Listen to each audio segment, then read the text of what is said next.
নমস্কার বন্ধুরা, আজকে নিয়ে চলে এসেছি একটা নতুন ব্লগ। আজকে পাঞ্জাবি তৈরির ব্লগ। একটা পাঞ্জাবি নিলাম। এটা নিলাম আমার এক দেওরের সামনেই বিয়ে, তো ভাবলাম যে ওকে একটু আইব্রু ভাত তো খাওয়াতেই হবে। সো আমি একটা তাহলে পাঞ্জাবি ওপরে একটু নিজে কিছু আঁকিমুখি ডিজাইন করে সেটা দিয়েই ওকে আইব্রু ভাত খাওয়ার সময় ওটাই গিফট করব। তো আর কালারের মধ্যে আমি একটু ইয়েলোটাই চুজ করলাম, কারণ রেডটা তো খুবই কমন কালার, সেই জন্য ইয়েলো কালারটা চুজ করলাম। আর এই কালারটা ইয়েলোর সাথে মনে হলো যে লাল সবুজ তো খুবই কমন, তাহলে একটুখানি এই কালারটা দিই। এই কালারটা দিলে দেখতেও ভালো লাগবে, আর বেশ খুলছেও সুন্দর জিনিসটা।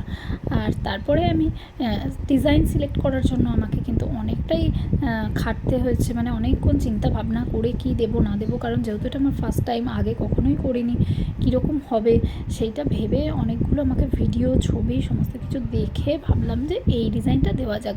এই ডিজাইনটা দেখতেও সুন্দর আর সহজও আছে, যেহেতু আমি প্রথমবার করছি আমার মনে হলো যে এটা আমি করতেও পারবো সহজে, তাই জন্যই লেগে পড়লাম এই ডিজাইনটা করতে। আর দেখো, আগে আমি কিন্তু পেন্সিল দিয়ে সমস্ত ডিজাইনটা করে নিয়েছি, তো তোমরাও করতে পারো কিন্তু।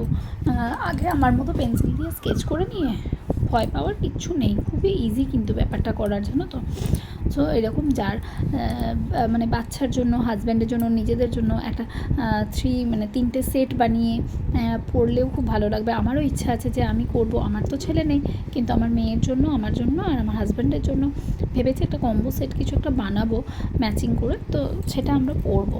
এখনও সেটা ভাবছি, বানানো হয়নি, যাই হোক। তো এইটা বানাচ্ছি।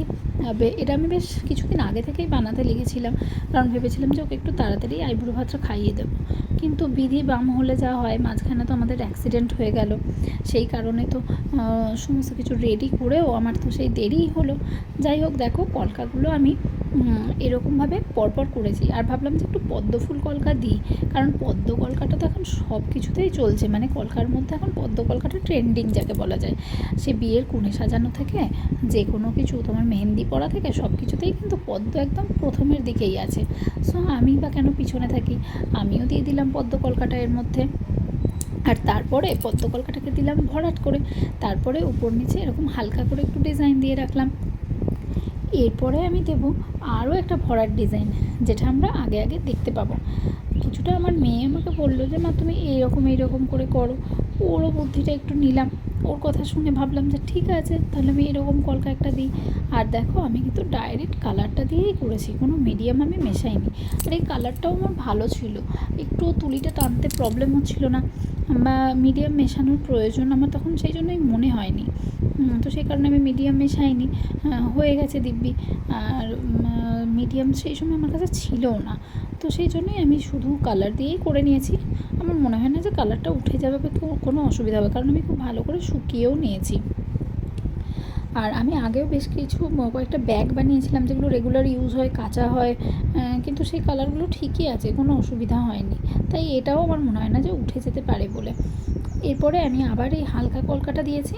আর দেখো, আমি কিন্তু হাতের নিচে একটা কাপড় রেখেছি, কারণ যেহেতু প্রথমবার তুলিটা বারবার হাত থেকে পড়ে যাচ্ছিলো, আর পড়ে গিয়ে একটু এদিকে ওদিকে কালার লেগে যাচ্ছিলো, তো সেই কারণে আমি এই কাপড়টা দিয়ে রেখেছিলাম যে তুলিটা পরলে কালার যদি লাগে তাহলে পাঞ্জাবিটার ওপরে না লেগে এইটার ওপরে লাগুক, তাহলে অসুবিধা কিছু হবে না আমার।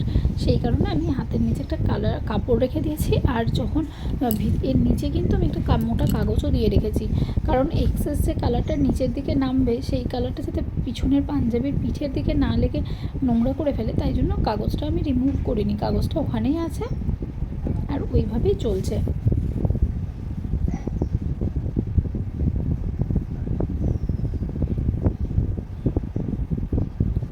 আর দেখো, ডিজাইন কিন্তু আমাদের এটা ভরার ডিজাইন আর একটা দিয়ে দিয়েছি। এই চলছে আমাদের ভরার ডিজাইন, শেষের দিকে এসেই গেছি কিন্তু প্রায়। এগুলোকে একটু ভরাট করে দিলে আমার মনে হলো যে দেখতে ভালো লাগবে, একদম ফাঁকা ফাঁকা না রেখে আমি ভরাট করে দিয়েছি। আর এই ডিজাইনটাও আমার মেয়ে বললো যে মা শেষের দিকে এই কলকাটা দাও, দেখতে ভালো লাগবে, তো শেষের দিকে এই কলকাটা দিয়ে দিলাম। একদম শেষের দিকে চলে এসেছি, দেখো এবারে আমি কিন্তু বর্ডারটা টানছি, এই বর্ডারটা করে দিলাম। এই আর আর এরপরে চারিদিকে একটু ডট ডটও দিয়ে দেবো। পাঞ্জাবিটা আমার প্রায় রেডি, দেখতে পাচ্ছ। এইবার যার জন্যে পাঞ্জাবিটা তৈরি করেছি